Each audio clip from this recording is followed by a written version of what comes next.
a lot of the musical ideas, no matter how far to the left or right they may be, if you're continuously censoring yourself, then you're leaving out the best parts of your creativity.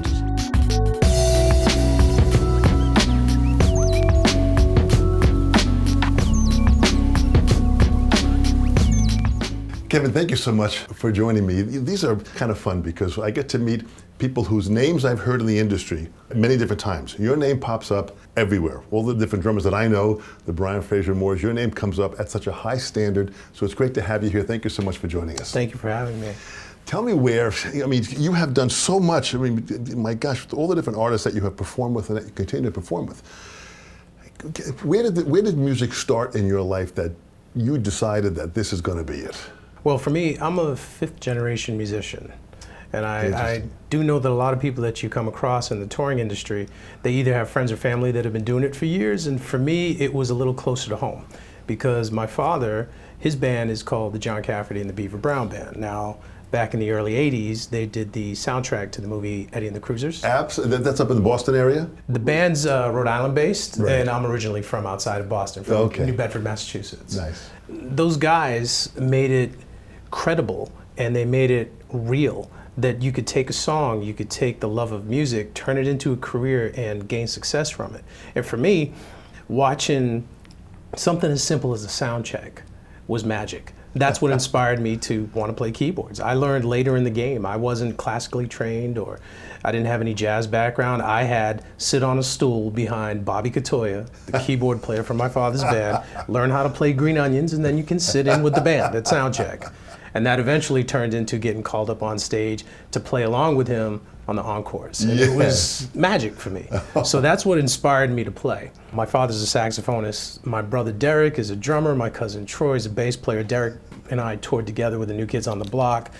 Troy toured with me on Nsync, Justin Timberlake. And then my brother Mike Montero, he is a programmer.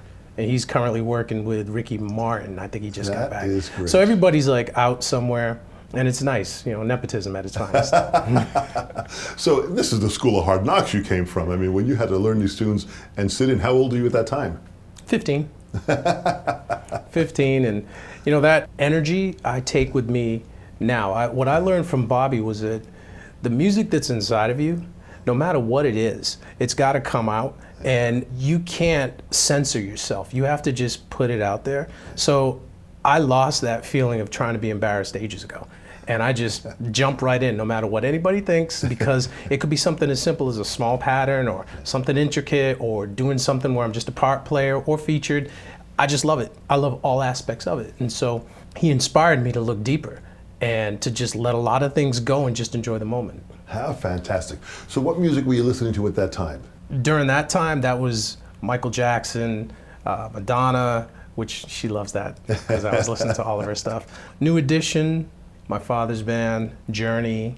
So my tastes were across, Bryan Adams. I listened to a lot of rock, a lot of pop, a lot of R&B. And then during that time, that's what formed my love for music. And then it turned into looking for these types of concerts on video or on MTV or wherever you could find it back then, so that I could see how these artists would take that step from the studio to stage and see where I could fit in. Interesting. So you started pulling from the importance of MTV video at that time, gave you the visual of what these bands were doing. Yes, and so did live records. Interesting. You know, like the Jacksons live. Yeah. You know, and I think Moffat's on that. Yeah. It's Jonathan, so listening to that stuff, and Greg, listening to that stuff is important to me because it's a snapshot in time of when musicians were really featured but not featured. Yeah. You know, you were featured by what you were playing. So a lot of times nowadays, the amount of stuff that you can play during a concert, it's kind of pulled back because of the tastes of the fans, tastes of the artists for the pop shows and R&B shows that I'm working on. But back then, a lot of music was really just sneaking under the radar and just getting through. Grooves were getting turned around. A lot of hits were played. A lot of runs were in there. You heard a lot of guitar solos. You very rarely do you hear guitar solos anymore. You know, and I'm a fan. I love shredders. Yeah. You know, but so that stuff really lent itself to the formative years for me, looking at concerts from, P-Funk All-Stars Live to all the stuff that the Jacksons did, to Madonna's music. Beautiful stuff, beautiful stuff. I mean, when you think about the influence that you had, were you taking lessons at that time? How'd you learn just the skills of the instrument? I took theory classes, but see, for me, there's still to this day, there's a disconnect between my playing and my history and performance, because I never took lessons formally. So I learned by ear, but then because of theory, I would read all the different charts. But it wasn't like you could throw a piece of sheet music in front of me and I just sight read it and I'm off to the races. There's always like, a learning curve for me. Yeah. But that's just yet another challenge that's in front of me. So like right now, where I sit, my view of being a musical director has turned into, I step far away from it. So that it's kind of like the Empire State Building. The further back you go, the more you can appreciate it. Because when you're standing up close to it, you can't really absorb the enormity of what it is you're trying to accomplish. And for some of these artists, it's a big, big process. So when I step back, I can break it down into its components. So programming, chords, arrangements, groove, pocket. And I know a little bit of all of that. Yeah. And I try to tie it all together into a way that is also artistic, that's lends itself to fashion or photography or film, depending on the artist that I'm working with, because those are some of their influences. So from some of the great creative directors like Jamie King, who's a great friend of mine, I've learned that if I step back and take all of this information in, it'll help me better musically. Boy, it's kind of interesting that you have taken all of this cultural influence into your music and what that is. I mean, even from the fashion end, from the film end, you're bringing everything into what you do. I do, because, for example, I think Madonna just did a campaign with Jean-Paul Gaultier, and if you look at the footage from that and you listen to the music that's involved, because it's Madonna, she does everything full out. It's really intricate. So if you listen to these things, you might become inspired with some of the musicality that you find inside of those arrangements. Same goes for film. I'm a huge action film guy. So when you watch something like The Matrix, or I think Tyler Bates did a lot of the music to that, and some of the score and the sound effects, I started taking those things, going back to the Jacksons live stuff that I heard. So when I'd hear some of those arrangements, the sound of, from The Matrix, Morpheus jumping from one building to the next, his knee buckling the concrete when he lands, if you took that, you take that sound and then you add it to some of the hits that you would listen to in a Michael arrangement, where the band would play a riff and then hit hard. If you take that in the programming or a sample and you lay it underneath the band, all of a sudden the texture changes. And when it happens, other musicians in the crowd, fans go, what was that? How did they make that sound? Because it's tucked underneath in the mix, but it's there. And you hear it, you hear the sharp tone on the top, but you feel the thud at the bottom. It sounds more than what you see on the stage. Absolutely. Boy, it's almost like you're bringing a visual component to the music that isn't there, but your imagination sees it. Well, I try to take a cinematic approach to live music performance. Fantastic. So your father's band was, I'm sure, a great stepping stone. Where'd you go after that as far as in a professional situation? Well, from growing up around the Beaver Brown Band, I took that and I went to college first I went to UMass Lowell, which is just now UMass. Then from there, after 2 years at UMass, I was in the music program. I went out on tour with the New Kids on the Block, and that was fun. Those guys are my friends to this day. Great guys. Those 5 kids from Boston needed somebody from New Bedford to help them out. And you're still in touch with them all and still involved all the time. And I run into, matter of fact, Donnie Wahlberg, I run into him everywhere. I was staying at a hotel in New York last year. when I checked into my hotel, there was a film crew 4 floors up, and I said, well, what are you guys shooting? They said, oh, we're shooting Blue Bloods. And I just started laughing. So I just got in the elevator, went upstairs, and ran into him. Nothing but comedy. Absolutely, man. Great bunch of guys. But it sounds like you really enjoy the fun of the personalities that are involved in the music industry. Oh yeah, from musicians to artists to crew. I've been fortunate enough to maintain friendships with people for 30, 35 years. And the amount of knowledge that's out there with the friends that you make, it's super valuable. Because nobody knows everything.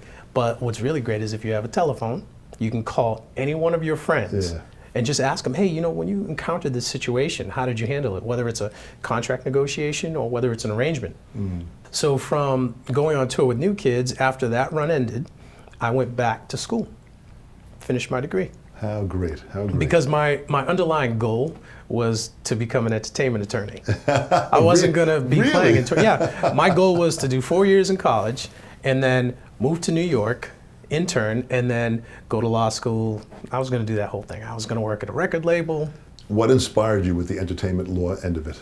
Being around my father's band, they were touring at times with like Bryan Adams and some other people, and then also from my city, New Bedford, Massachusetts, my cousins, the Tavars.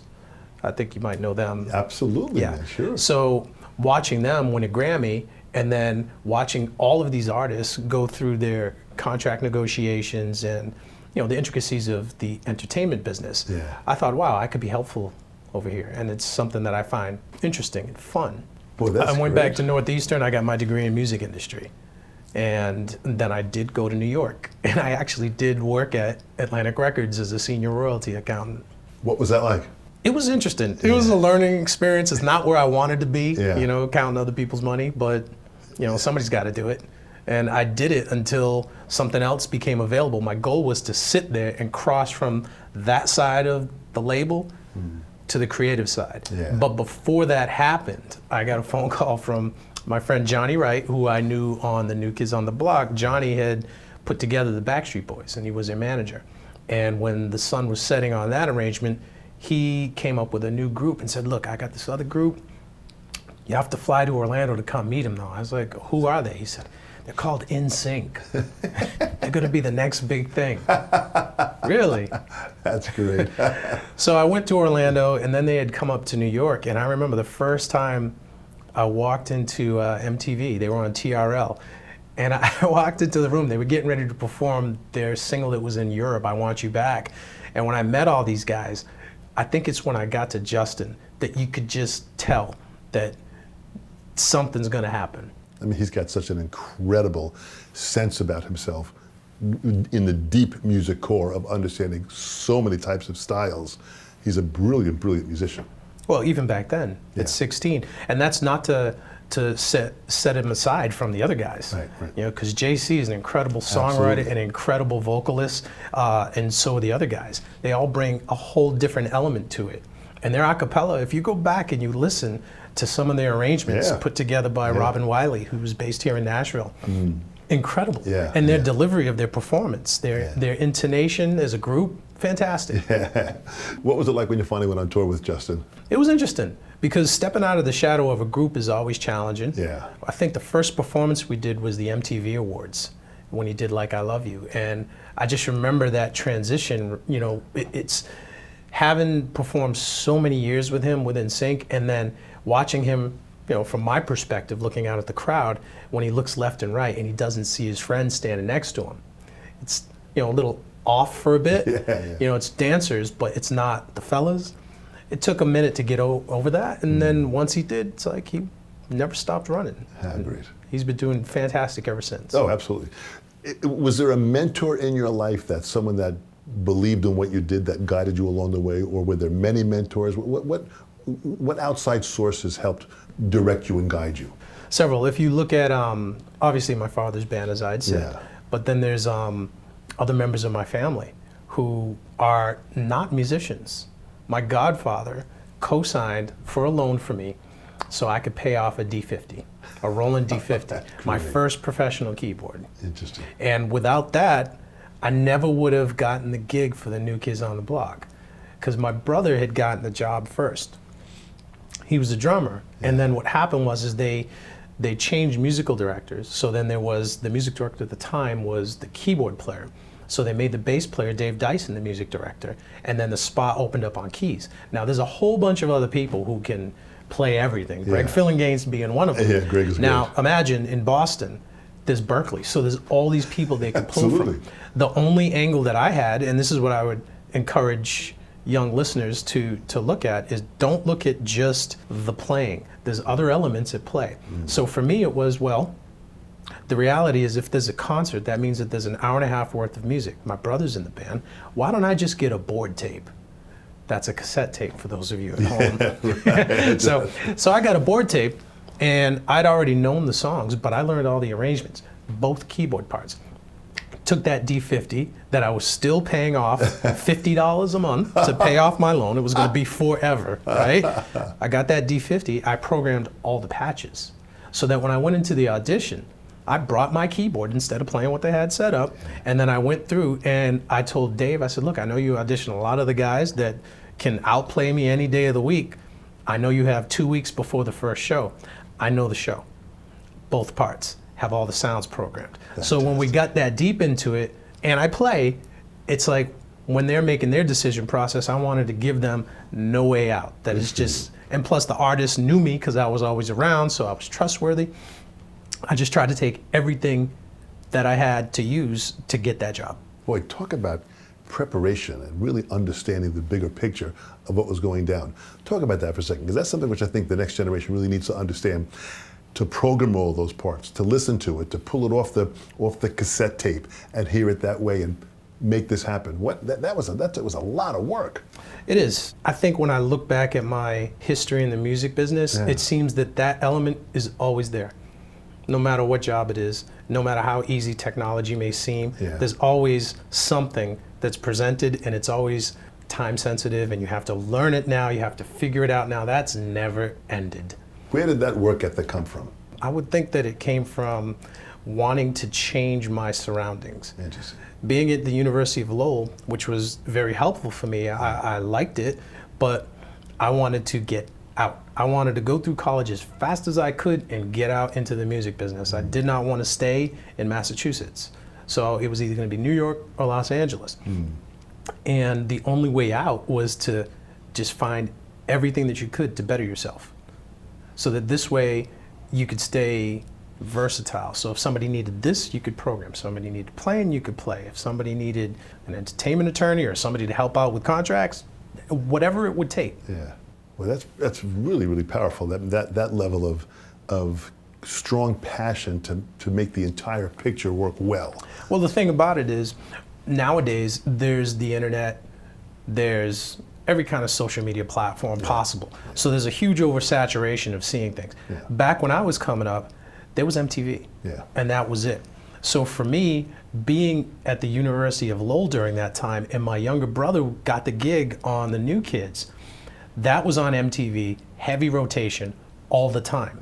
And there was no like Backstreet Boys, Nsync, or any other boy band. It was just the New Kids. They had the whole world cornered, and they were everywhere. So you'd go to a supermarket, you'd go to a mall, you'd hear it, you'd see the shirts, the buttons, and having somebody being on tour with them and knowing that, wow, he's going all over the world doing this, what would you do if you knew you could get it in? How hard would you work? And that work ethic is never left. The intent has changed, but the ethic has never. Well, that's a very good line. The intent has changed, but the ethic never changes. It's a very, very powerful line to have. How do you balance the business side, maintaining your artistic ability, the business side of managing all this here, and then the personal side to have a life in the midst of all this insanity? I know what the traveling is like. I travel a lot. It's crazy to map out the personal side, to have a life inside running the business while you're maintaining a high level of artistic skill. How do you balance all that? For me, growing up in a family of musicians, you learn. You always have the time for your family. That's always first. And my passion for music is always supported by my family. This November, I've been married 25 years. I've got 2 kids. One is a sophomore at the University of Florida. The other is junior in high school. Beautiful. And so it's important to me to make sure that they experience my career as well as me. So if you keep that right in the front, you can make it happen. And you mentioned Brian Fraser Moore. I was best man in his wedding. Oh, beautiful. So beautiful. I told you there's a lot of people that I've been fortunate to meet throughout my career in the music business, and they're still friends today, and I treasure that. Well, that's beautiful to have all this kind of like family of musicians that we support each other, we understand each other, but there's a huge level of respect. Just talk about that as far as the respect that you see in the music industry for each other. It's powerful. It's huge. It's funny you say family, and yes, a lot of members of that community are family. And some of the guys and girls, we also refer to it as a little fraternity.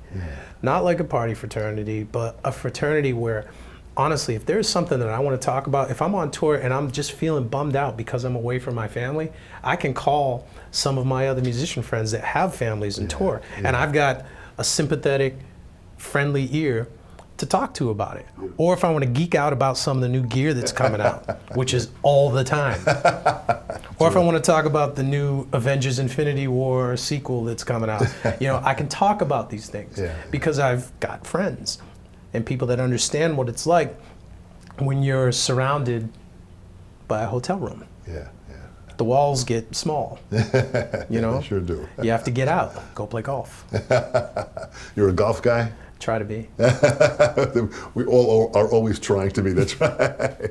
Are you listening to any music now that is inspiring you? Yes, actually. What was the one I was listening to? I was listening to Lenny Kravitz's new record. Oh, beautiful. Love Lenny. Yeah. Because his recording techniques, if you listen to Lenny, see, for me, you gotta listen to him in headphones. Because then you can really appreciate the engineering and the mix aspect of what he's doing. Because his stuff is new, vintage, all combined. And I just enjoy the sounds and the tones that he's getting, because not a lot of people are putting music like that out anymore. He's a brilliant artist. I've heard him many times. Zorro's a dear friend of mine, so we used to go back and hear the performances of them. Just great. Cindy Blackman, just so many great artists that I have gone to hear. Just to hear Lenny at his best all the time. All the time. What motivates you? Creativity and the love of music. And it could be creativity from all aspects of whether it's music or whether it's film. Correct. Any movies that you see that really inspire you, that are favorite movies that you have? Oh, my film tastes are all over the place. Like, you could get me on an international romantic comedy, or you could get me on an action film. You could see me watching anything from a documentary to animation. Great. And I use it because I recently did this project with the Michael Jackson estate last year. This is October right now for the viewers watching. So last October, we did Michael Jackson's Halloween, which was this animation project. Absolutely. And because of my love of film and all of the concerts that I've performed in and music directed, mixed, I've also had the benefit over the years now, the past, I think, 15 years, a lot of the tours I've also mixed the DVDs or the live performances that go to broadcast. So working on the Michael Jackson animation project was like a dream come true, because that kind of encompassed all of the above. Absolutely. I have full unadulterated access to his source master recordings, which I've had for the two other shows that I did with the estate of Michael Jackson. And this one, you can take the songs and present them in a new way, do your best to ensure that the mixes sound the way that the whole public remembers those legendary songs to sound like,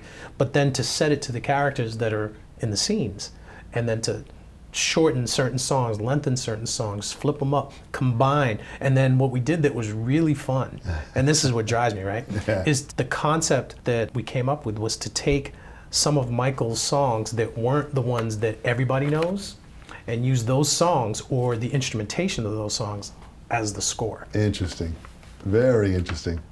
That must have been incredible to work on. Oh, it's fun because some of his fans, I see their tweets, and when we run into them, they mention it. They're like, hey, I noticed that you used, such and such underneath the dialogue over here. So it's kind of like a game that the fans play with me. It's cool. Absolutely, absolutely.